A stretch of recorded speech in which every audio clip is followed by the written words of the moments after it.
Morning, members. I'd like to get the Environment, Natural Resources, Policy, and Finance Committee to order. We have a couple bills on the agenda today. First, I'd like to move House File 1328. It's being referred to the Rules Committee. It's a bill we passed earlier. It deals with conservation easement, stewardship accounts. Ms. Damon from DNR, are you here? You want to come forward, explain the bill? And we've already been through it, but it was laid over before. And I believe, is this amendment to get the bill in the shape we want, the A2? Yes. Members, I'd like to move the A2. Ms. Damon, you want to introduce yourself and then explain the amendment? Okay. Welcome.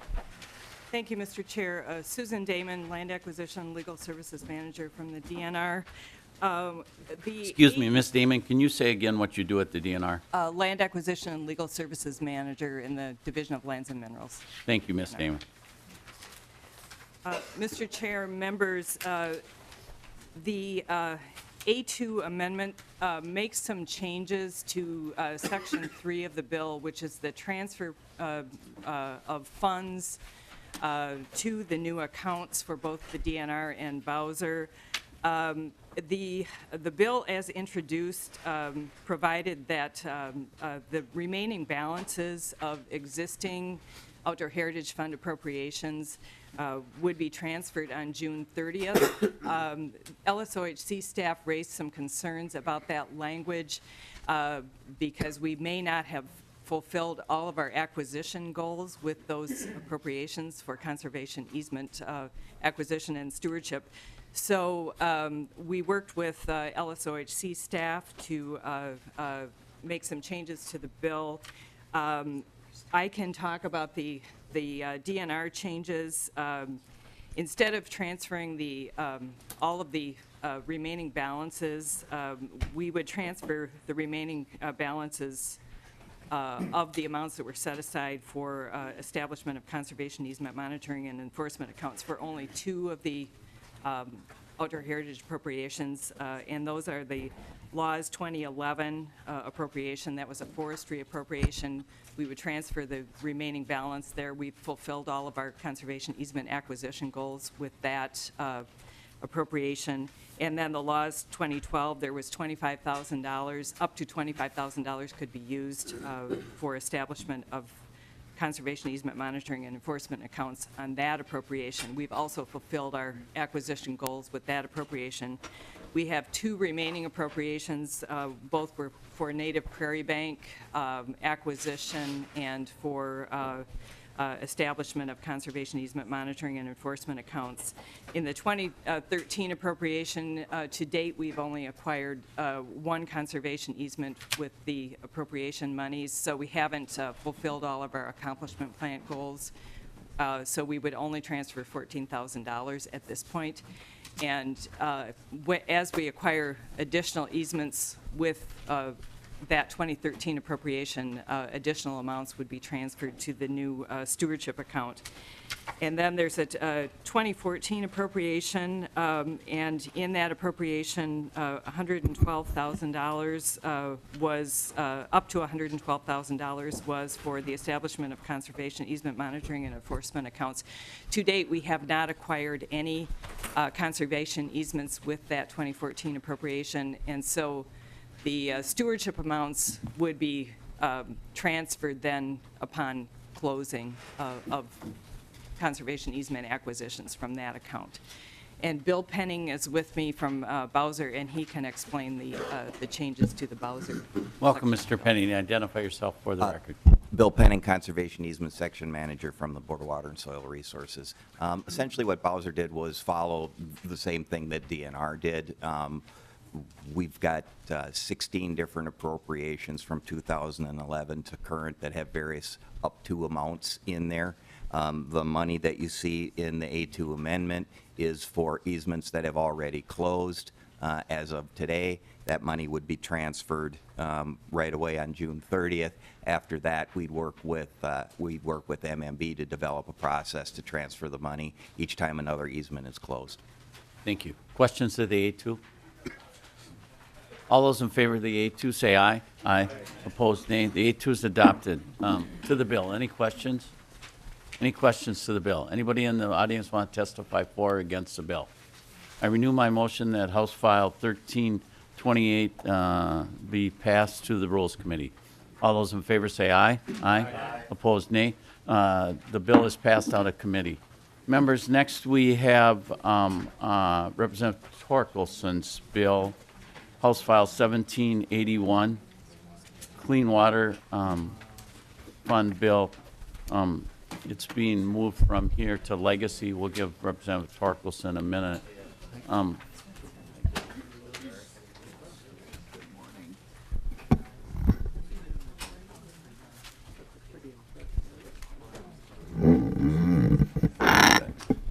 Members and to the audience, our plan is not to be here tomorrow. We are not proposed to be here tomorrow.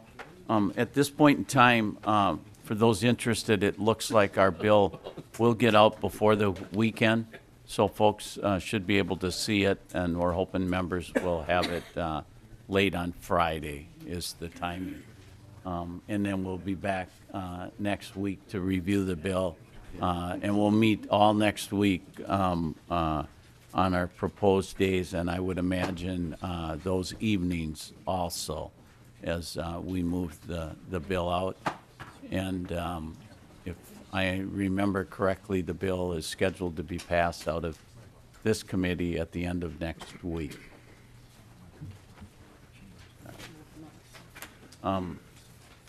Representative Uglum, you want to move the minutes of March 26th?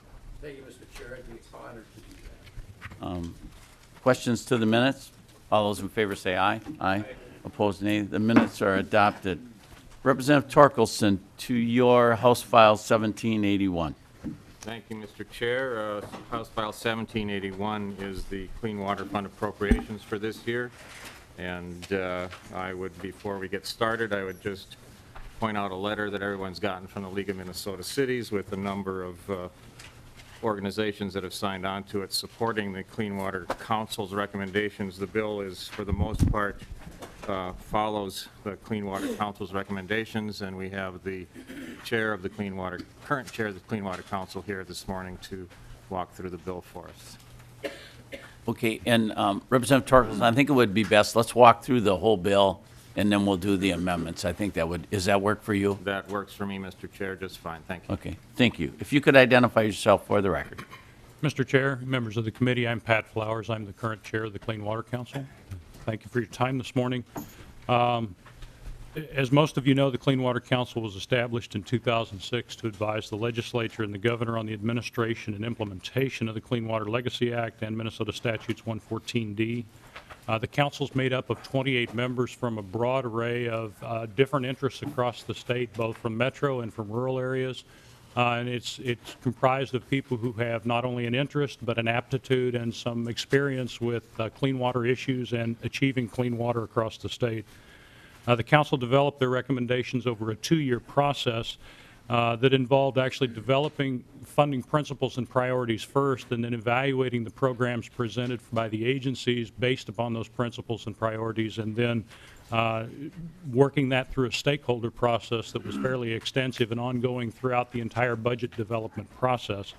The letter that you see this morning from the League of Minnesota Cities, many of those signatories are people who were the stakeholders involved in that process, both from the early stages of how are we going to decide what's important through the process of here's the physical dollar values we think should be assigned to these programs, and the finalization of what you see in front of you this morning. I'll walk through section by section, from sections 2 through sections 9, and then I'll pass it back to Representative Torkelson to continue on. In section 2, we have appropriations for $110.16 million in FY16 and $109.955 million in FY17 from the Clean Water Fund. Minnesota Management and Budget's FY15 forecast indicated that with a 5% reserve, there is $225.202 million to appropriate from the fund. So this particular bill leaves about just a little over $5 million on the bottom line. Section 3, these are appropriations for the Minnesota Department of Agriculture. The bill has $5.834 million in 16 and $5.832 in 17. Ag will use these funds to monitor pesticides and nitrates, facilitate the implementation of agricultural best management practices, and support research and demonstration projects. The Minnesota Agricultural Water Quality Certification Program isn't quite ready in our minds to be implemented statewide yet. That was a pilot program that MDA was working through, and they're in the final year of that pilot process. And we want to see what the council in particular wants to see what the outcomes are and what the lessons learned are before that's pushed statewide. So that's why our recommendation was what it was. And the bill actually has that reduced even slightly more from the council's recommendations. Funding for a new pilot program is also in Section 3 for perennial and cover crop research. These cropping systems need some development to help protect both surface and groundwater and to increase the efficiency and profitability of Minnesota farmers. In Section 4, these are appropriations for PFA. We have $9.25 million recommended for FY16 and $9.25 million for FY17. These will be for grants and loans to assist local governments with complying with wastewater and stormwater regulations and to assist with problems in unsewered communities. The recommendations you see there, because PFA actually requested slightly less from previous years, the revolving loan program is fully funded and didn't need more money in it to bring it up to a level where they felt funding was needed. In Section 5, appropriations for the Pollution Control Agency are $26.25 million in 16 and $26.248 in FY17 from the Clean Water Fund. PCA uses these funds to monitor surface waters and state watersheds on a 10-year cycle, and we're actually in year 7 of that first 10-year cycle. I'll also be monitoring groundwater, developing lake and stream cleanup and protection plans, enhancing the subsurface treatment system inspections, restoring the St. Louis River, and conducting stormwater research. The recommendation here is to limit the cost of living increases for PCA programs to 4 to 5% over their FY14-15 levels, and no funding is recommended for the PCA's Clean Water Partnership Program. There's concern that the funding in this program the funding here is actually that this program overlaps other activities that are taking place, and we don't want to be supplementing traditional sources of funding as required by the Constitution and actually funding a program that's somewhat duplicative. In Section 6, appropriations from the Department of Natural Resources are $8.5 million in 16 and $8.5 million again in 17. DNR monitors groundwater aquifers, streams, and lakes to help identify the most important water quality issues. They also provide important information to sustainably manage water supplies, and they're also collecting color infrared imagery on riparian areas to accelerate the development of the county geologic atlases, support water planning, and different implementation efforts. Section 17 are appropriations for Bowser, and they've got $55.08 million in 16 and the same amount in FY17.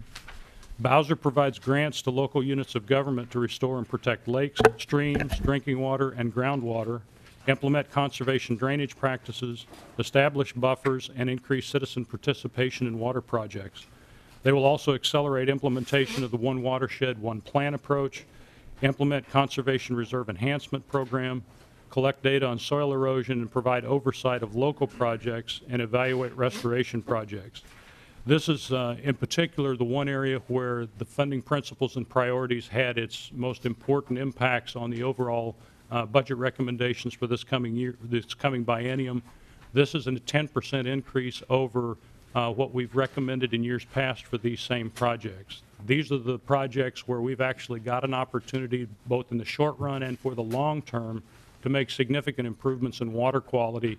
And the council felt like we really needed to have an added focus in this area, much above what's happened in years past. So that's why you see the increase here. The need for this area is extremely high, and the truth is that the funding that we're providing right now is only meeting about 45% of the actual need in this area. Section 8. Appropriations for Minnesota Department of Health are for $4.013 in FY16 and $3.812 million in FY17. MDH uses these funds to protect drinking water by proactively assessing contaminants of emerging concern, sealing unused wells, and monitoring groundwater for viruses. This bill appropriates 12% of the Clean Water Fund for drinking water protection, and the Minnesota Constitution requires that we do at least 5% of the Clean Water Fund. So we are meeting and exceeding that 5% goal. It also includes funding for 2 new pilot programs. One involves water reuse. This will be a comprehensive study and some recommendations on how treated wastewater from wastewater treatment plants can be reused more constructively, and integrating the groundwater protection strategies into the local water planning process.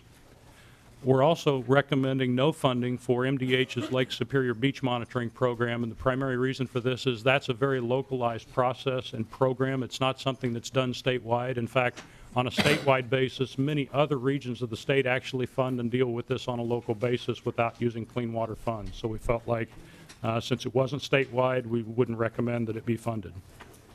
Then in Section 9, appropriations for Met Council are $1.225 million in 16 and the same amount in FY17. Met Council used these funds to address emerging drinking water supply threats, expand water reuse opportunities, support local water supply projects, and prevent degradation of groundwater. It does include funding for a new pilot program that will be grants to encourage implementation of water reduction strategies and measures to ensure drinking water protection of our drinking water supplies. Representative Torkelson. Thank you, Mr. Flowers, for that run-through. Going on with Section 10 of the bill, Section 10 actually outlines some changes in the voting structure of the council. Currently, both the University of Minnesota seat and the Met Council seat are voting members of the council. It's my feeling that these members their role is much more closely related to the agency members of the council, which are non-voting. Both the university and the Met Council do receive appropriations or have received appropriations from the Clean Water Fund. And it gets a little delicate at times having them as voting members. As non-voting members, their voice is still a strong part of council deliberations, and it just kind of cleans up any impression of a conflict of interest. Going on to Section 11, this is DNR language, and I would like to bring up DNR to explain Section 11 of the bill. Thank you. It looks like Commissioner Meyer is going to come forward. Representative Torkelson and the other members, are the legislative members, was their role changed, or where are they in this role? You didn't mention There are that. 4 legislative members of the council, 2 from each body. They are non-voting members of the council. The council actually operates as a governor's council, so it's in the executive branch of state government. Therefore, it's kind of difficult to have legislators voting on an executive branch council. Thank you. Welcome, Commissioner Meyer. Mr. Chairman, members, for the record, Bob Meyer, Assistant Commissioner DNR. Section 11 contains 2 technical changes that the department is asking for. The first one just expands the use of funds from 2013 that were used for assessing mercury contamination. We want to allow the use for assessing other contaminants as well, I should say. This is IBI, the monitoring money that was appropriate to us. The next change actually is a section that we're looking to amend to provide clarity. These funds were appropriated 2 years ago, I believe, to do advanced shoreland management or shoreland ordinance grants to the counties. Upon discussion with the counties, we were in agreement that we should clarify how this process works so you can see what we're allowing the changes to be used for the funds on 21.30 for the cost of developing and adopting ordinances with advanced shoreland protection standards or implementing advanced shoreland protection standards to protect, enhance, and restore water quality in public lakes, waters, wetlands, and public rivers and streams. The rest of the language just goes on and clarifies how they will be reimbursed, and then the implementation funding projects says that they must meet the advanced shoreland protections and criteria established above.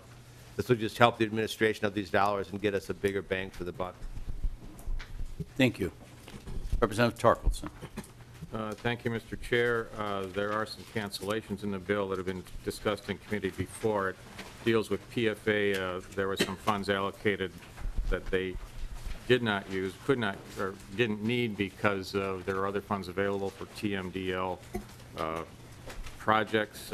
So those cancellations bring money back into the fund that have been reallocated with the current budgeting process.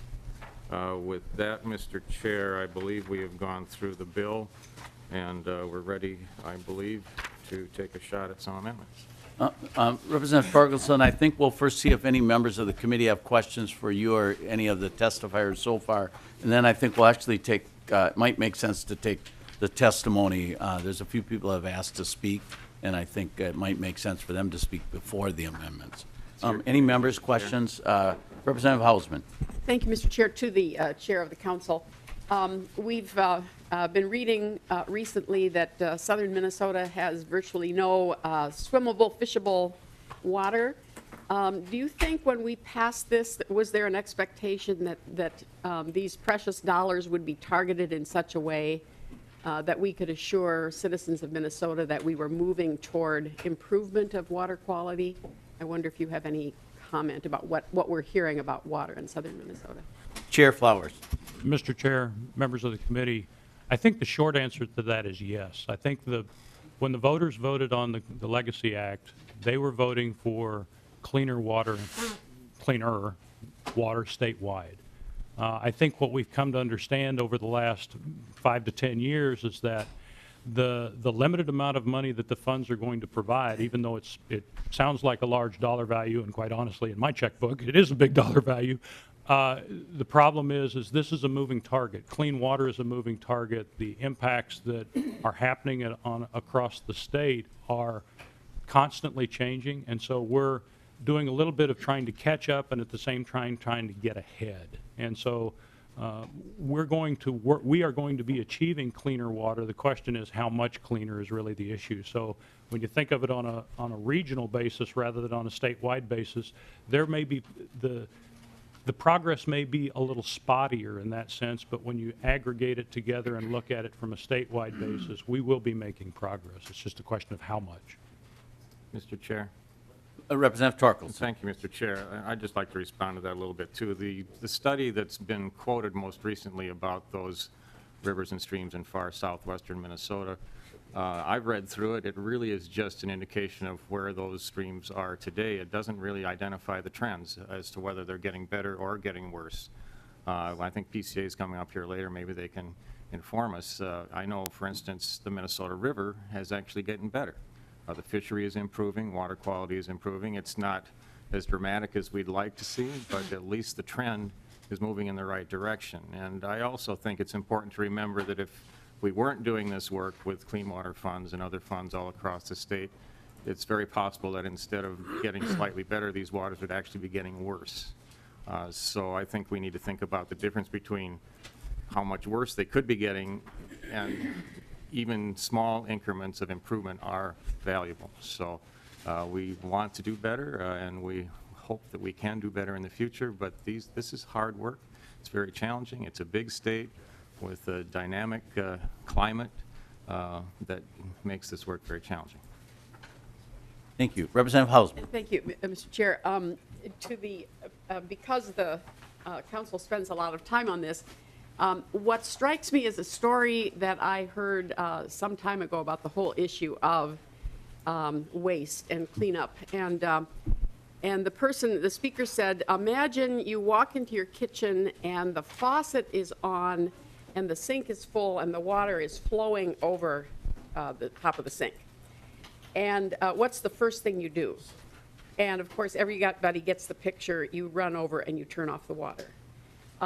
But what the speaker said is what we do is we grab a mop and we start mopping, trying to clean up after.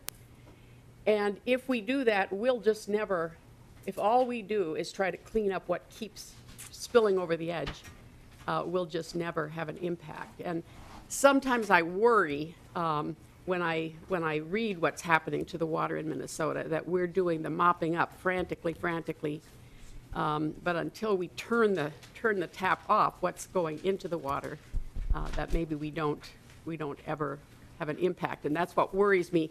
The Clean Water Council, I'm assuming, probably spends more on this than anyone. I assume that around that table, I've never been on the council, that you always have that as your discussion point.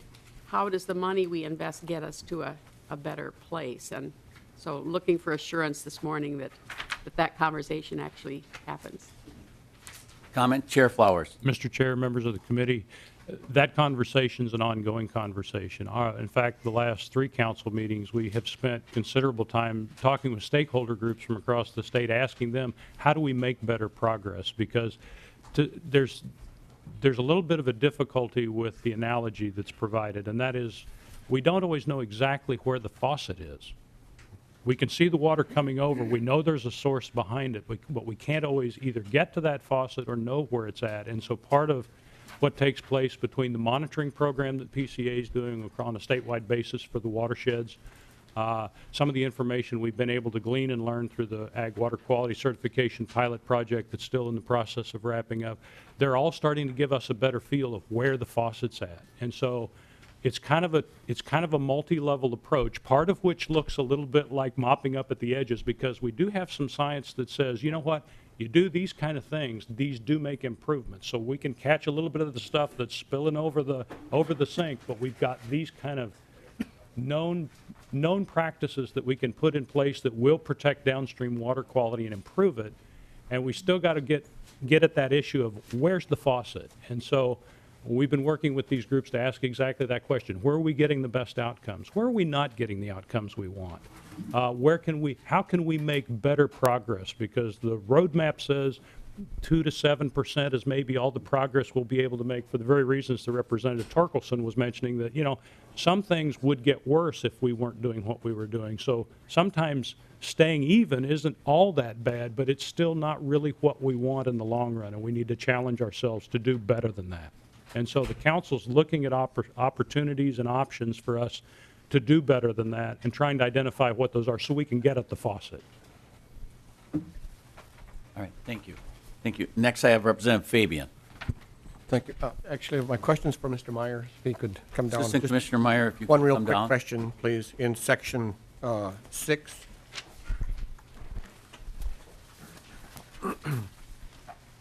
line 19.22 through 19.27.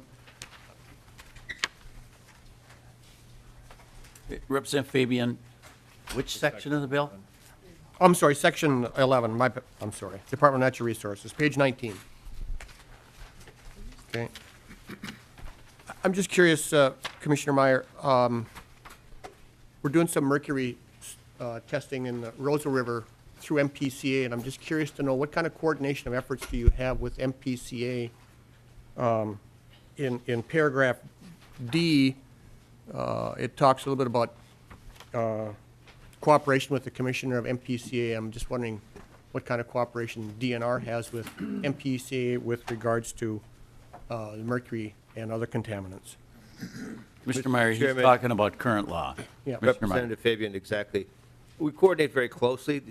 You'll be hearing from the interagency work group later on about comments on the bill, but we work as an interagency team on all of the clean water funding, and especially when we're looking at biological integrity or testing, making sure that we aren't duplicating our efforts with the PCA, Department of Natural Resources, and the Department of Health, making sure that we're each testing what needs to be tested and providing those results. Thank you. Okay, next I have Representative Purcell. Thank you, Mr. Chair. In this, Mr. Meyer, you may not want to go too far, please. But I'll ask the question, and I don't know who, I've got a couple of them. Page 21, I see we're striking the word measures, 21.26 and 21.27, and inserting standards, and I just, if that's, what's the relevance of that? Are we getting to what MPCA would define as a standard here, water quality standard, or if there is anything that I should or shouldn't be reading into that? Commissioner Meyer. Mr. Chairman, Representative Purcell, I believe the change from measures to standards ties back to the ordinance language that's there. So it's shoreline protection standards. It's just a clarification of terms. It's nothing more than that. It's a Representative technical Purcell. change recommended from our staff. Representative Purcell. Thank you, Mr. Chair, and so if we were provided any change in definitions that how this applies, that it would be not anything drastically different? Mr. Chairman, Commissioner Meyer. no. Okay. Representative Purcell. Thank you, Mr. Chair. And so my other question is about, and it talked about local government here, and I know Purcell, some. which page are you on? Oh, I'm sorry, I'm over on 22. I'm kind of jumping around, Mr. Chair. 21 talks about 21.24 counties and other local units of government adopting shoreline standards. And I know there's townships up in my district that are adopting shoreline standards, kind of what we call taking back the shoreline from the counties. And so it says here that, and I'm now on 22.16 and 17, must be approved by the commissioner. These ordinances, I'm not going to read the whole thing, but is that something brand new, that these ordinances have not been heretofore approved by the commissioner, or that's my question. Are we changing anything that townships need to know about? Commissioner Meyer. Mr. Chairman, members, my understanding is that shoreline ordinances, once approved by the local unit of government, need to be approved by the DNR. We set the base, and then they can go above it, and we come back and just kind of certify that. So this is just making sure that these changes that would be adopted under this grant program would fall in line with that process. One of the problems that we've had is that there wasn't a lot of interest in this funding. When it first was passed, we sat down with the counties, and they're like, oh, we have our ordinances are where we think they should be. You know, we're trying to figure out how to make this money work for people. So that's what these changes are trying to incorporate, and bringing in the other local unit of government pieces is a piece that we're trying to get at. There's a lot of counties who are at the bar. There's counties who are above that are gold standard counties, and trying to get the counties who are at the bar above. This may or may not be a big enough carrot for them, but we're willing to try that. Representative Purcell. Thank you, Mr. Chair. And just one more question, and that counties or townships can adopt standards that are more stringent than the DNRs, but not less stringent. Is that correct? Mr. Chairman, Commissioner Meyer. Representative Purcell, yes. Okay, thank you. Well, and Representative Purcell, Commissioner Meyer, in everything going on the last few days, I didn't realize you had some changes to this program, because the program wasn't working. As you know, I don't believe any, Commissioner Meyer, has any of the $1 million been spent? Have any counties participated in it? Mr. Chairman, we have not offered the funds. We have not formalized the program because of concerns we heard when it was first adopted. There was no vehicle to do legacy changes last session, since we're waiting for the Clean Water Bill to come up this year to try to work on this issue. Commissioner Meyer, I had the A3 amendment. I am not going to offer it, but I intend to offer some kind of an amendment when it gets to legacy, or someone else will. I don't serve on legacy. But for the most part, I was dealing with, and we have a brand-new fiscal note that I have to dive into that was on the White Bear Lake, was the first part of that amendment, members and to the audience. So we won't be offering, I won't be offering this amendment, but I'm going to continue to work on, because we do need to do a way to, we have to find a way to put this money on the ground and get it to work. And that's what I was trying to reach out, and I wanted to do it through the SWCDs, and I still think, Representative Torkelson, that might be the right vehicle to get it done. We've got stuff going on our shoreland that we need to give people a carrot to try and fix. So, Representative Purcell, I think you and I are kind of asking some of the same questions. I don't know. So, members, just so you know, the A3 won't be offered. Mr. Chairman, just on that note, we would be Commissioner Meyer. willing to have those discussions with you. That may be a better alternative, get these dollars on the ground. So I think it's something we should evaluate. Well, and Commissioner Meyer, I just want to offer shoreland owners a chance to do what's right and make it something that will work. And we just continue to have, I know the governor's talking mostly about ag, or he's only been talking about ag, but I'd also like to talk about some lakeshore people that I think would do the right thing if we gave them some incentive, and I'd rather be a little more, address some of that. Anything to that point? So, Representative Hanson, did you? No. Okay, thank you. Let's see, I have Representative Johnson next on the list. Representative Thank you, Johnson. Mr. Chair. And Representative Torkelson, I'm referring to page 19.3 and 19.4, and then correlating to 18.11 and 12. I see where there used to be a member representing the University of Minnesota or a Minnesota State University. I'm curious, and that the change you're proposing is just to limit it to the University of Minnesota as the non-voting member. I understand that difference, but I'm curious, one, has there ever been a member from a Minnesota State University? And and regardless, why not include Minnesota State representative, Minnesota State University as a possible representative? Representative Torkelson. Thank you, Mr. Chair, and thank you, Representative Johnson. That seat has been occupied by Deb Schwackhammer, still is, but she is retiring from her position. So it's always been a University of Minnesota seat throughout the life of the council. And it was just, frankly, easier to, with the rewrite, we had to have an appointing agency, so we picked the University of Minnesota because that seat has been a university seat all along, and we can only have one appointing agency to select the next person to serve in that seat. So Representative Johnson, Representative Torkelson is saying that the university could appoint someone from Mankato.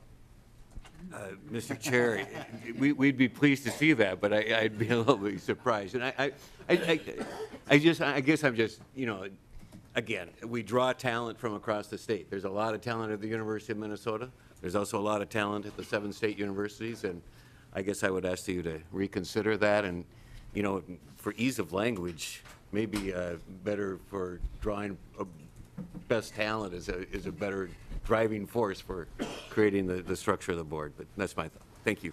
Representative Torkelson, any comment? Thank you, Mr. Chair. I assure you I have total respect for the MnSCU system and the people that work in it, and we will see if we can figure out some way to compromise this language so that it's available to anyone who is qualified. And to that point, Representative Hausman. Yes, Mr. Chair, I would just support Representative Johnson's point. I mean, higher education does play a significant role in our state, and that broad interpretation, I would think would be worth looking for language to reflect representation on the council. Representative Torkelson, I don't know if Professor Schwackhammer has contacted all of us, but she did, I believe, contact both you and I and let us know, and I'd like the audience and the other members to know that she doesn't support this change. She personally feels that the university should still get a vote. I know where you're coming from, but I wanted to let members know that Professor Schwackhammer, who's done a lot of terrific work in this arena, would like that position to still be voting, which I would imagine, Representative Torkelson, you wish that you had a vote also? Or no, you don't have to make a comment if you don't want to. I would just add, Mr. Chair, that I, received the same communication from Professor Schwackhammer, and she's done a fine job on the council, and I understand her perspective, and we will see what happens in Congress. Thank you. Representative Hanson? Thank you, Mr. Chair, and it's somewhat on this point, and maybe this appears to be a government operations issue. Is this bill going to rules to go back to government operations, or what's the path here? Because having served on that before, you're changing membership on a board, and what happens? Well, Representative Hanson, we can have Representative Torkelson check with the chair of the appropriate committee, but we're actually not changing the membership.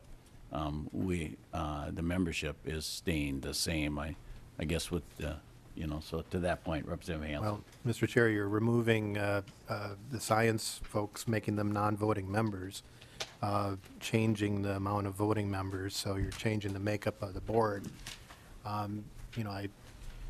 I'm not surprised we've got, a letter from all the interest groups, because it's the interest groups that are on the board.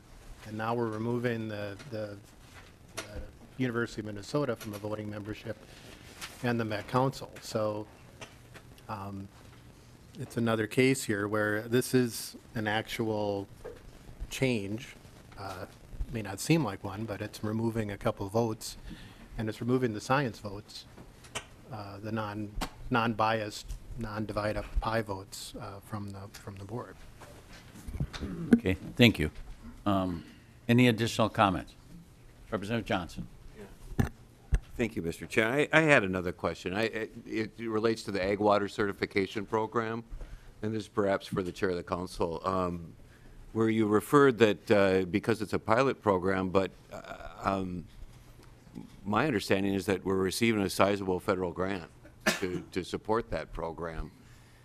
Does our not funding, how does this affect the federal grant, the position taken by the council? Chair Flowers.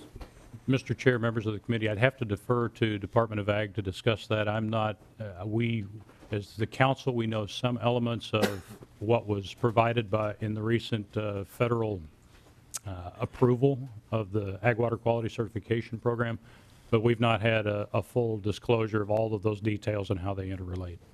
Why don't we, Representative Johnson, why don't we bring him down? Yeah, please. If you could identify yourself for the record and who you represent. Mr. Chair, members, I'm Matt Woolman. I'm Assistant Commissioner at the Minnesota Department of Agriculture. In response to your question, Representative, the Department of Agriculture has received a $9 million Regional Conservation Partnership Award. This is a new program through the Federal Farm Bill. There were about 600 applicants nationwide. Minnesota was chosen as one of 100 applicants that USDA funded in this round. The $5 million that's in the governor's budget recommendation would leverage the $9 million federal grant. Without a full $5 million, we would not be able to leverage that federal grant, is my understanding. And so, unfortunately, Representative Torkelson's bill, and we've had conversations about this, does not appropriate the full $5 million for the program. Representative Johnson. Thank you, Mr. Chair. So then, am I to understand that we would simply return the money to the federal government and it would go to another state if we proceeded along this path? Commissioner Warman. Mr. Chair, members, that's my understanding, is that we would not be able to leverage any of the $9 million, that it's not scalable. Representative Johnson. Thank you, Mr. Chair. I guess I would ask for Representative Torkelson's explanation of the decision-making on that. Seems like a questionable choice. Representative Torkelson. Thank you, Mr. Chair, and Representative Johnson. Well, it's not entirely clear to me that not giving all the money to this program immediately would actually threaten the federal dollars. We've had some discussions about this, but I haven't seen anything in writing from the federal government that says, Minnesota, you have to put up $5 million this year in order to retain this $9 million grant. The program is still in its formative stages. I do have some reservations about the program and the way it's operating. I'd prefer not to dig into those details right now, but I'm not trying to kill this program. I think it has a lot of very positive things about it, but it's still in its formative stages. They had 4 pilots. One of them did not work very well. I think we need to have some more explanation as to what the future of this program is, how it's going to be operated. $5 million is a lot of money to commit from this fund. You will note that there is a significant amount of money on the bottom line. That's basically being held in reserve. Representative Johnson. Thank you, Mr. Chair. Then, am I hearing you correctly that the idea would be somehow we would appropriate the money? You're thinking that next year would work to leverage the money? And I guess I would ask both Representative Torkelson and the commissioner about would that satisfy the federal government? And then what would that process look like? Can we anticipate doing that in the next year? I guess I'm confused. It seems. Do you understand my point is? You indicated that you thought we could possibly appropriate the money later to leverage that federal money. Are you thinking next year? Representative Torkelson. Thank you, Mr. Chair, yes. Representative Johnson. Yeah, thank you, Mr. Chair. I'd like another response from Mr. Woolman on that. There's a disagreement here, and, you know, it makes it difficult to assess what the impact of this is, but this is the grant given to the Department of Agriculture. As I understand it, the Department of Agriculture understands that we need to leverage that money to assure we get it. And you could clarify and respond? Commissioner Woman. Mr. Chair, members, I have a handout on the certification program that I'd be happy to submit for the record. And in the handout is how the program has been funded to date and what are the future investment needs of the program. The $9 million from the federal government is over the next 2 bienniums. And we need to leverage, we need to have $5 million this biennium and $5 million next biennium to leverage the full $9 million over those 2 bienniums. Representative Johnson. Thank you, Mr. Chair. I'll just this is an important issue, it seems to me. We've had testimony in the Ag Committee that there's some great successes with the Ag Water Certification Program, and the federal government has, as you identified, Minnesota as one of very few, the only state maybe, or one of very few states to proceed with this new funding. It's an opportunity for the state to access federal dollars, always a challenge for Minnesota, and it seems like let's not lose that funding. So I think this issue needs to be resolved. Representative Torkelson. Thank you, Mr. Chair. It's my understanding that the Ag Committee has not reviewed this program this year. I just talked to the chair of the Ag Policy Committee this morning and asked him that specific question. I wish they would, and frankly, the Clean Water Council did recommend $2.5 million funding. I actually cut it back from that because of my concerns about the program. Up to date, I believe the program has signed up 34 farmers at a cost of $3 million. Representative Johnson. Thank you, Mr. Chair. And my apology. It may have been this committee, but I recall a very extensive testimony from a young farmer from Rothsay who was involved in the program, and that may have been before this committee. But I think that at least that one case indicated that there was a lot of success, and the farmer was excited about it. He was proud of the accomplishments, and it's moving forward. At least in that case that we heard the testimony on. So that's what I'm basing it on. So. And again, if the federal government is reviewing this, we're competing against a lot of states. They're seeing some value in it. So, again, I think it's an issue that needs resolution. Commissioner Warman. Mr. Chair, currently we have 260 farmers who have signed up to participate in the program in the pilot areas, where the pilot areas represent 3% of the state. 34 of those farmers have been certified. The rest are in the process from application, going through the process of technical and financial assistance, adopting the practices, getting ready to be certified. A total of 14,600 acres have been certified.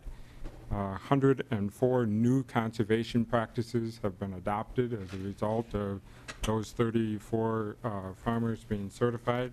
And in our survey of farmers and landowners in the pilot areas, 77% of them have expressed interest in participating in the program.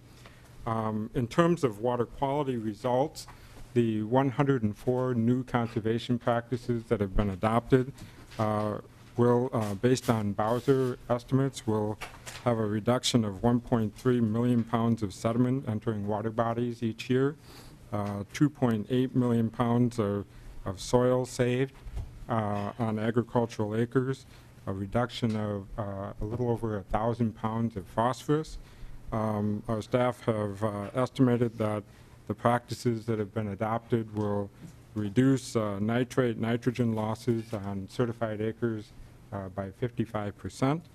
And then in terms of pesticides, all of the farms that have been certified are going above and beyond the pesticide requirements and are using integrated pest management to assist in pesticide decision-making on their farms. So we believe there's been significant results. In terms of the program, we have spent $3 million on the program, but I think about it like this, that you don't build a factory today and expect to pay for it tomorrow. You build a factory and you expect results over a life of the program, and that's what we've done. We've built a program here. We've built the infrastructure to implement the program. We had to build a measurement tool that would assess these farms and work with the local units of government to do the implementation. And these sign-ups are the results of the first 8 months of implementing this program. Commissioner Woolman, if I could ask you, you mentioned $3 million. Is that the state money that's been spent so far, and what's the federal money been put into this program so far? Currently, Mr. Chair, currently we have $2.9 million that was appropriated for FY14 and 15. That covered, the state program covered salary and benefits for our 5 FTEs at the department. It did some administration at the local units of government on all of the pilot areas. We worked with the local soil water conservation districts to bring in 1 FTE. We did not want to have an unfunded mandate with the local unit of government to help them and assist them in hiring an FTE on the local level to implement the program. And then there was about $800,000 of that. $3 million was for financial and technical assistance to landowners. And that leveraged a total of $3.6 million in funding. $1.5 million of that was in NRCS producer contracts. We had another $250,000 in technical assistance. This matched the administration for the local units of government. And then we did have a grant from the McKnight Foundation for developing the assessment tool. Thank you. Representative Torkelson, did you have something to add? Well, thank you, Mr. Chair. The goals of this program are great, but I have some serious concern about the amount of money that's being spent per farmer. I have some serious concerns about the plans to roll this program out in a broader area of the state. Eventually, it needs to go statewide to be a truly valuable program that any farmer could apply for. And from the way the money's been spent up to this point, it's hard for me to imagine that there's enough money there with the current spending trend to even begin to go statewide. I've been trying to get more information from the department, more detailed information about their budget plans and their plans to roll this out, and I have not been satisfied with the information I've gotten so far. Again, I would reiterate that I'm not trying to kill this program. I'm trying to work with the department to improve it, make it more cost-effective, and so that it could be rolled out eventually statewide. Well, thank you, Representative Torkelson, and Commissioner Woolman. I appreciate you and the program. I think the program does continue to need to have work on it. Representative Torkelson, I just did real quick division, Commissioner Woolman. You said you actually have 104 conservation practices already on the ground. I'm assuming that in relation to the 34 farms that are completely enrolled. Would that be correct? Mr. Chair, the 104 conservation practices count on the 34 farms that have been certified. Right, and I realize there's a lot of work above and beyond just those 34 farms, but when you look at it on paper and take the $6.5 million that have already been spent or allocated for the program, and granted it's being spent as we go, but that actually just on paper right now equates to over $62,000 for every practice. Now I realize you hopefully have 100 more practices that are on the verge of coming out and being enrolled. But I think Representative Torkelson, you're raising good questions that we need to know more about the program, Commissioner, and I strongly encourage you to work with Representative Torkelson. And I don't want to misconstrue that each practice costs $62.5, because that's not true. But that's where we're at right now with the money it's spent, and that's only the practices so far are these 104. And you know, you mentioned a lot of good things that these 34 farmers are doing, but you don't mention that thousands of other farmers are also doing that at no cost, or other programs they're enrolled in. But, you know, all the pest management and all that, best practices, truthfully, they should all be doing that. And we shouldn't have to spend millions and millions of dollars to get them to do it. So that's probably a little bit of a loaded point. So Commissioner Woman, if you want to reply, and then go ahead.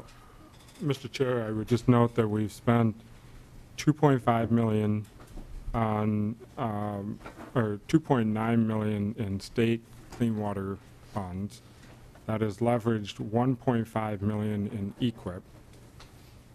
It's leveraged $250,000 in NRCS technical assistance, and $50,000 in a McKnight Foundation grant, non-state funds.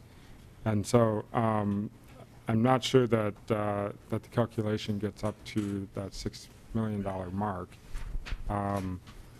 We may have a discrepancy a little bit on the numbers, but I understand the point that you're trying to drive to, and I would just remind committee members that you don't roll out a program on a pilot basis or on a statewide basis without developing some infrastructure to develop that program first. And so while the number per practice may look high now, over time, you'll gain more efficiency in the system. Okay, thank you, Commissioner. And I might have miswrote something down, but I thought you said there was 3.6 of federal money. I might have missed something there. Mr. Chair, I may have misspoke on that. I can get you this No, you gave handout us- that we have developed, and you can take a look at it. We'll use what you just said as the official record, so that you clarified the money spent in the different programs, and you have said it twice now after the first one. So Representative Torkelson. Thank you, Mr. Chair. I'd just like to add one more comment. If this program is going to be rolled out statewide, it looks to me like they are planning on utilizing SWCDs to implement the program. And if that's going to happen, it's just another point to emphasize that we need to properly fund our SWCDs. Otherwise, a program like this has no chance of being successful. Good point. Representative Hansen. Thank you, Mr. Chair, and maybe I missed this. Representative Torkelson, when did the council complete its recommendation? Representative, When did the council complete its recommendation? Clean Water Council, when did you complete your recommendation? Chairman Flowers. Thank you. He whispered in my ear, December 1st, Mr. Chair. December 1st. Representative Hansen. And thank you, Mr. Chair, and Representative Torkelson. So on this particular project, I think we were in session when the federal government announced that they had $9 million. So it's an example of what happens with all these boards and commissions, where they do their work and then things happen. There's more initiatives, or there's an opportunity that could be advanced that happens afterwards. And that's where I think the governor's recommendations looked at how do you take advantage of those opportunities that may not have been known or even aware of by the council when they made their recommendations. And I think this is one of those. Representative Torkelson, I may agree with you on some of this. I think that rather than going statewide, they should double down in the watersheds that are there to see if they actually can move the needle on the funding. But I certainly wouldn't want to turn $9 million back. And where does Minnesota's word play in this? If we've signed an agreement or looking at an agreement, it just seems common sense. I know Minnesota often doesn't get its fair share of federal money, but on whether it was RIM WRP or other USDA programs, we've been able to leverage that money. And I know we talk about intent and not trying to do things, but if we actually cut the money, we may be cutting the money, and that's the wonderful thing about accountability. When you're the author, if you cut the money and no more money comes in, that's a consequence. That's real. So I would hope that as this bill moves on, Mr. Chair, I had mentioned to you we were going to move the governor's recommendations. We're not going to do that this time. There's a couple corrections that need to be made there, but I hope that this conversation continues and that the agency, this particular program, we don't be sending money back that could go on the ground and implement water quality practices. So, thank you, Representative Hanson. So for members in the audience and for committee members, the DE1 will not be offered. Representative Torkelson, you've kind of said already you're interested in trying to work to make sure the federal money doesn't get wasted, but if you want to comment again on that, Representative Torkelson. Thank you, Mr. Chair. I'd just like to respond to Representative Hanson's comments about issues that come up after recommendations have been made. 4 years ago, when AIS was a big issue and we were looking for clean water funds, additional clean water funds during session to fund AIS, I went back to the Clean Water Council, met with them, explained the issue, and they sent a letter to us, to the legislature, recommending that that funding be approved. There's no reason why the department couldn't go back to the Clean Water Council, meet with them. If they can explain the need and verify the need, the council could send a letter to us recommending this additional funding. Okay, thank you. Representative Hanson. Well, it's always a question with the boards and commissions, which is the cart and which is the horse on these issues. I think in other bills that we've had moved forward here, we as a committee have made changes to those recommendations. If the councils are advisory, then the legislature can make those changes. It's interesting who argues what depending on which ones they agree with, depending on which time it is. But this is one where we know we have federal money on the table that could implement practices. And with all the concern about water quality, I would hope that we could get those practices implemented. Thank you. We've got a couple of testifiers, Representative Torkelson. First, Steve Morris from Minnesota Environmental Partnership. Mr. Morris, if you want to come forward.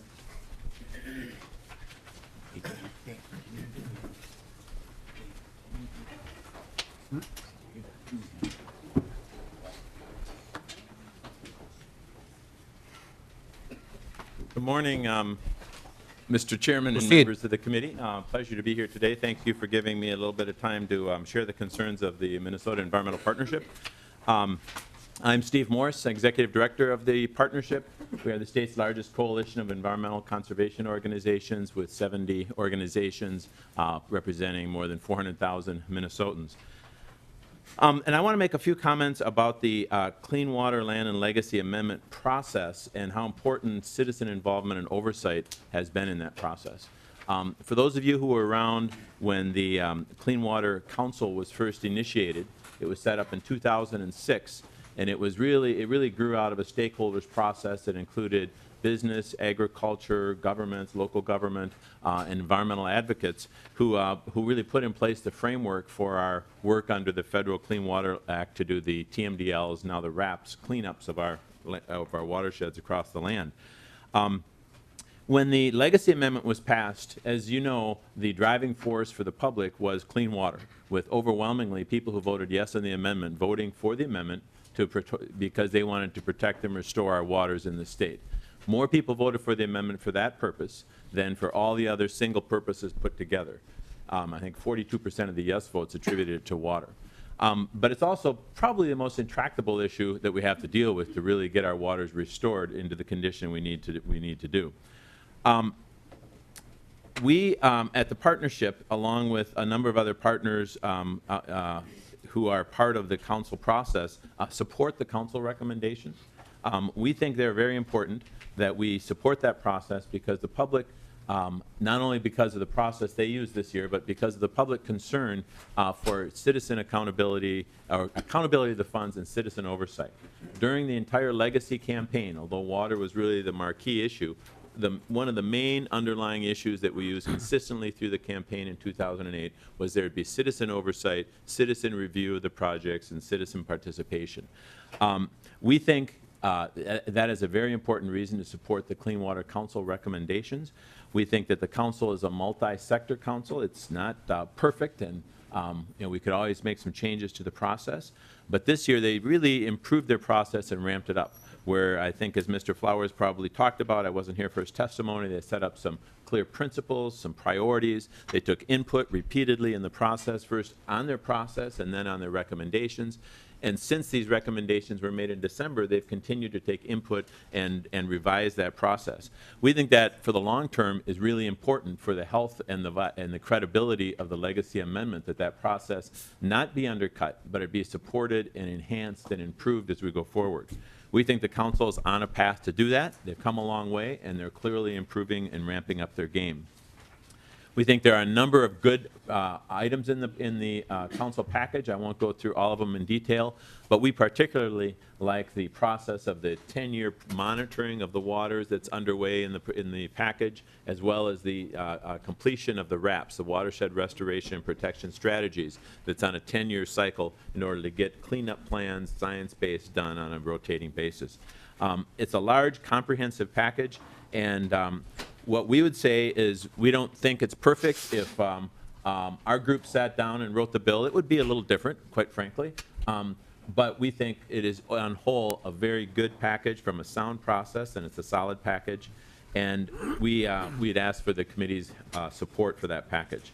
I will say that we understand things do change. It's been since the conversation we just had, the committee just had, it's been since December 1, since the council made these recommendations. It might be a good opportunity for the council to reconvene and look at some of these other issues. For example, our partnership is fully in support of the governor's buffer initiative. And we know that he's looking to some of these clean water funds to fund implementation of the buffer initiative, moving some things around to make it work, but really keeping the integrity of the package in place. We, for example, think that makes a lot of sense. But overall, we support the council recommendation. We're very disappointed that the council package came forward, and when the governor's budget came out, he made 27 different changes to the council recommendations, and some of them really minor and some of them more significant. We think it makes more sense if there are real differences to be had. We should talk about those big issues, and maybe things have to be tweaked a little bit, just like some years this committee might decide to, they have some priorities that are a little bit different. But we don't think it makes sense to kind of, on a wholesale level, really ignore the process of the council and make all the changes back to the original governor recommendations, even when they're relatively minor changes. We really think that undercuts the credibility of the council.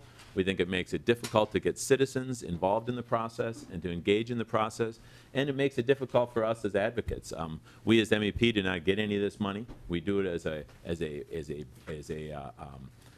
kind of a watchdog function and an advocacy function, but it makes it really difficult for us and our member groups to engage in the process with the citizens and with the council if their recommendations are not given heavy weight. And so we really side with the council and come down and say we ask the committee to support them, understand there may be some adjustments as we go forward, but would also encourage the council to look at new circumstances and perhaps weigh in on the new circumstances and the opportunities that have arisen since the recommendations were made. With that, Mr. Chairman, all I'd say is we request that you use the council, use their process, use their analysis, use their arm's length assessment and judgment, and you don't have the time to go through all of these proposals and all these programs, and so ask you to use the wisdom that was in these recommendations. Mr. Chairman, I'd be happy to sit for any questions. Any questions for Mr. Morris? Representative Hansen. Thank you, Mr. Chair. And Mr. Morris, you mentioned about citizens, and in the Outdoor Heritage Council, the appointees are citizens. They're not laned or designated being to represent any specific group. But the Clean Water Council, they are all supposed to be representing groups, and that's a difference. Right. And I think it's not quite right to say citizen involvement when you're actually there representing groups rather than Minnesotans. And we can, and now we've got an amendment in this bill taking the university and the Met Council out, taken the science out as voting members, so it's just representing specific interest groups. So how do you feel about that, taking the university out of it as a voting member in the Met Council? So it's only special interest groups that are on the Clean Water Council. Mr. Morris. Mr. Chairman, Representative Hansen, we haven't addressed the changes to the council. We would come down in support of the current structure without the changes until we've had a good chance to analyze it and figure out if we'd support some changes. I think you raised some legitimate concerns, Representative Hansen, about the way the council's structured, and that I think we could use some more independent entities. And as you recall from 2006, I think you were here when that bill went through the process. Everyone kept kind of piling on these different interests. And I don't think it would hurt to re-examine that and look at that, because I don't think it's perfect, and I know our members don't feel that way, feel it's not perfect, but we think the way to do that is to have a reasoned discussion about the process in the committee, and if there should be changes, make them. And so we're not supporting any changes this time. Representative Hansen. Mr. Chair, at least back in '06, we did adopt my amendment to say that you couldn't have lobbyists on there, so there was one model, but this model is being used throughout. Bills moving in other committees now to, again, write in interests into the decision-making and the distribution of money.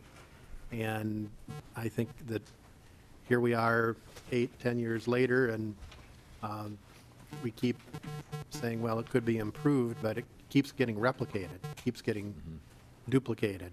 And more take it out of the hands of the elected officials, because apparently we're unable to process this and just adopt whatever the interests come together and put in front of us. And I think, Mr. Chair, you've expressed your concern about that in other bills, but this discussion is going to continue, and it's doesn't matter who's in charge. We just keep having more and more boards and commissions that have people that they're there for a purpose. They're there to represent an interest rather than to represent Minnesotans, and we have to move away from that. Thank you. Next, we'd like to hear from the PCA. I believe they're on. Ms. Flood, you want to come forward and welcome.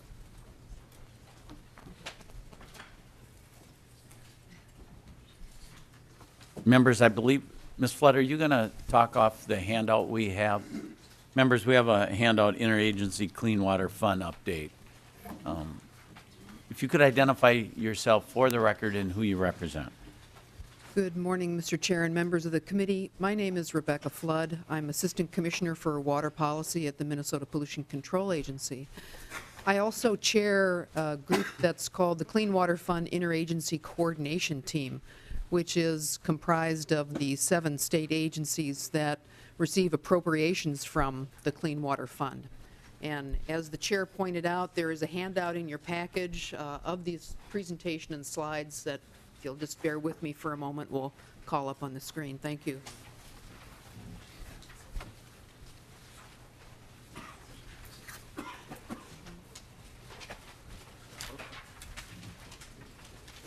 Members in the audience, we're just working to get it on the overhead so folks can see it. Thank you, Mr. Chair.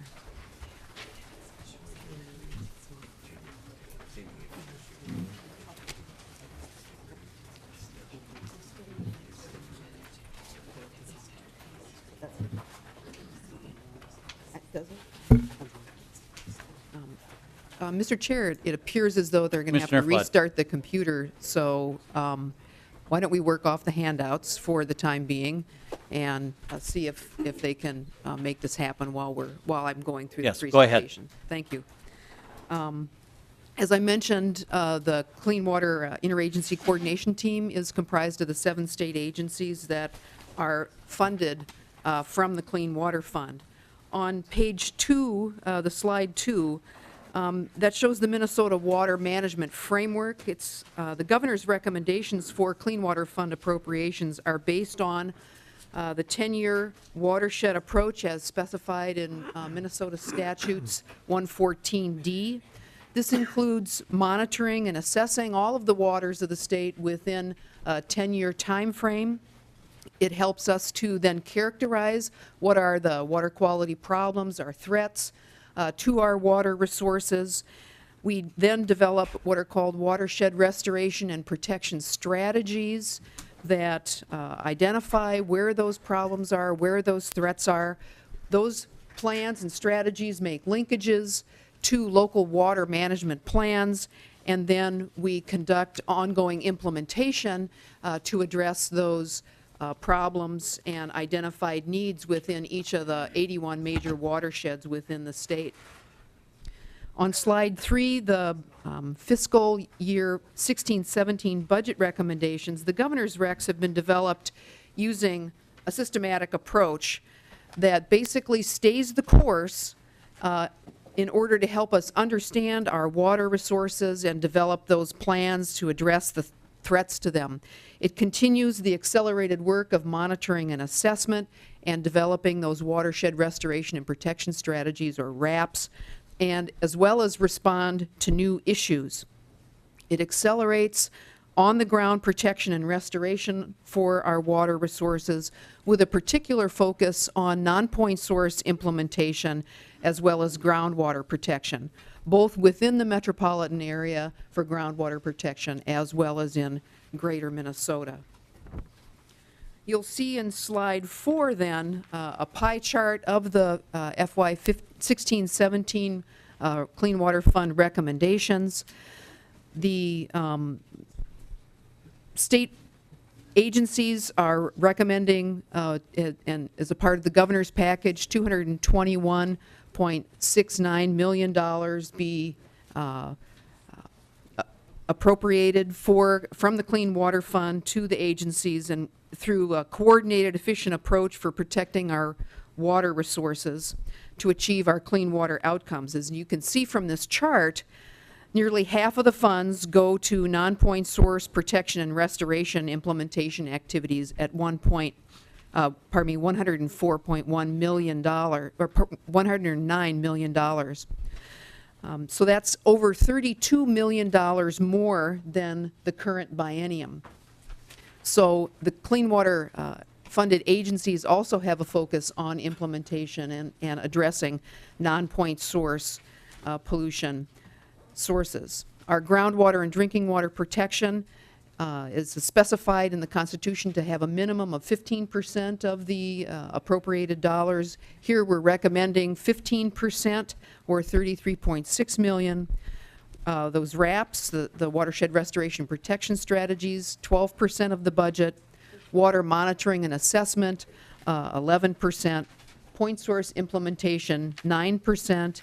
And applied research and tools at $8.4 million, or 4% of the budget. On slide 5, you'll see a table which you'll note that overall, the total overall amount of requests really vary very little between House File 1781 and the Clean Water Council's recommendations versus what the governor's recommendations are. However, there are significant differences within each of the funding categories that have significant impacts to particular programs. We certainly recognize the Clean Water Council and respect their work. We as an interagency coordination team work closely with them. And as others have pointed out here, with the governor's recommendations, as Representative Hansen pointed out, things do change, and some of the governor's recommendations are reflective of that.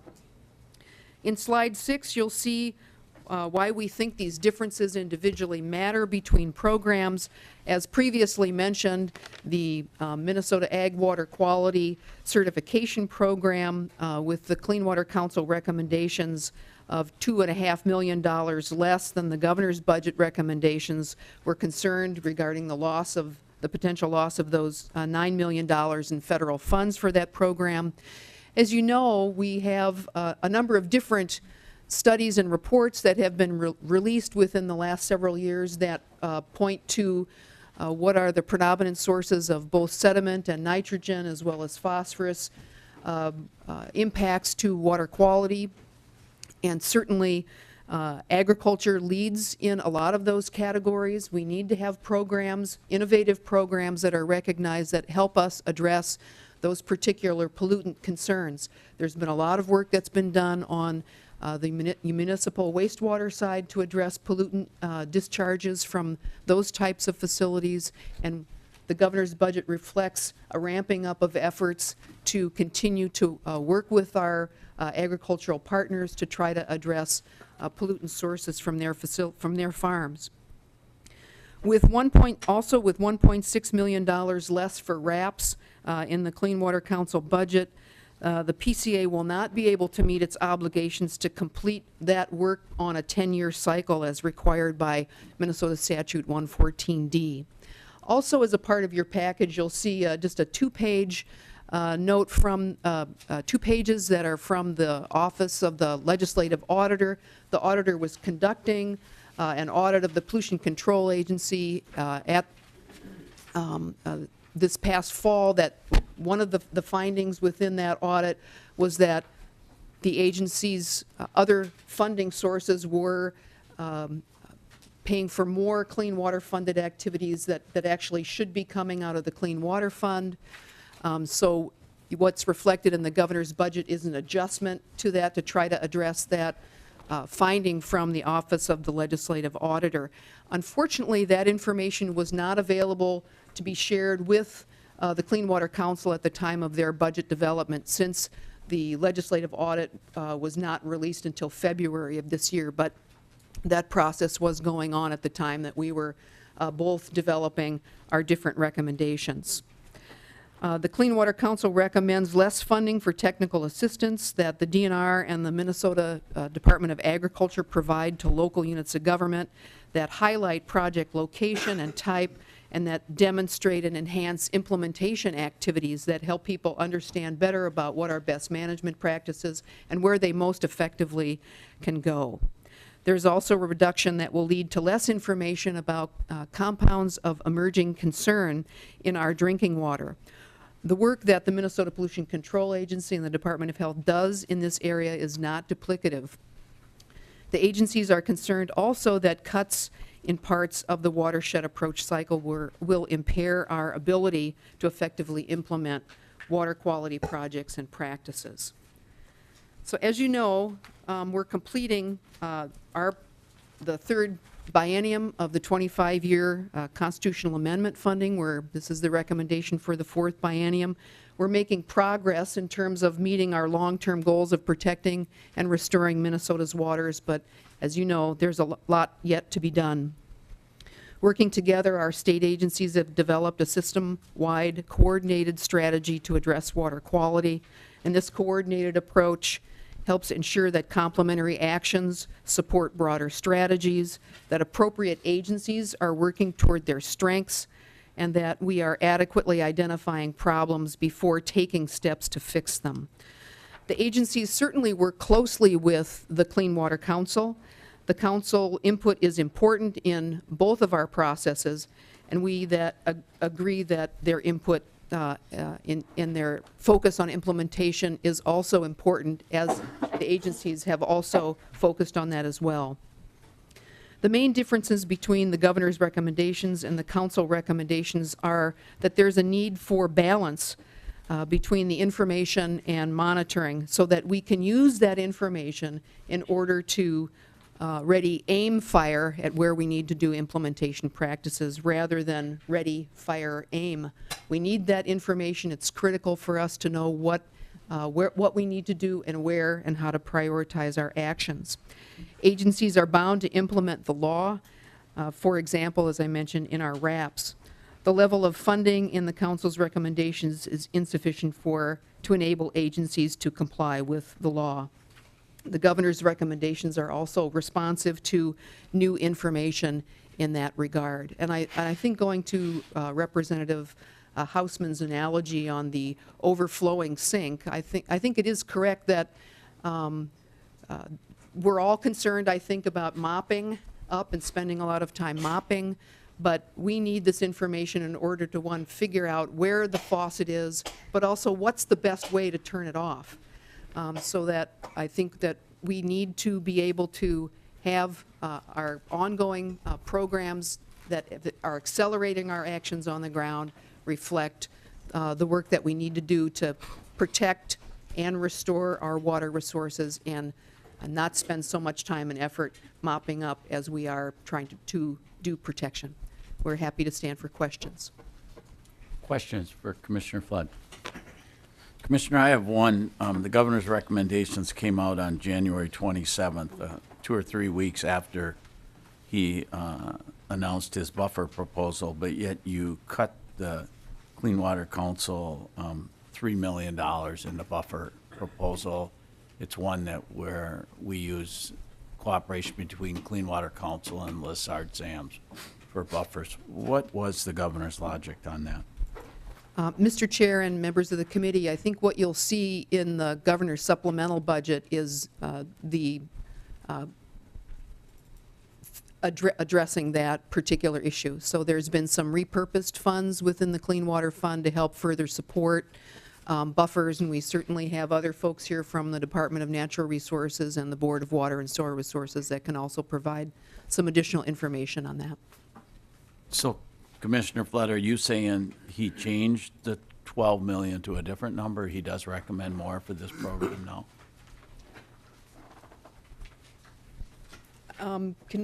I noticed that Commissioner Naramore has left the room, but maybe if Mr. Meyer or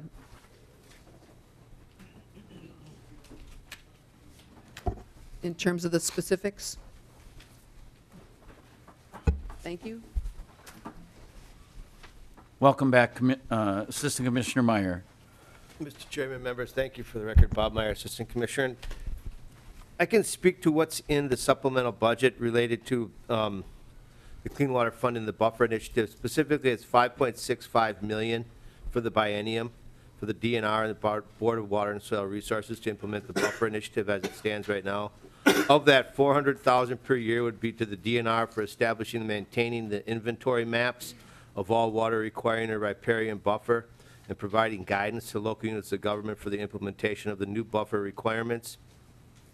We'll also be establishing and maintaining the inventory maps for each county that shows the waters that are subject to the buffer requirement.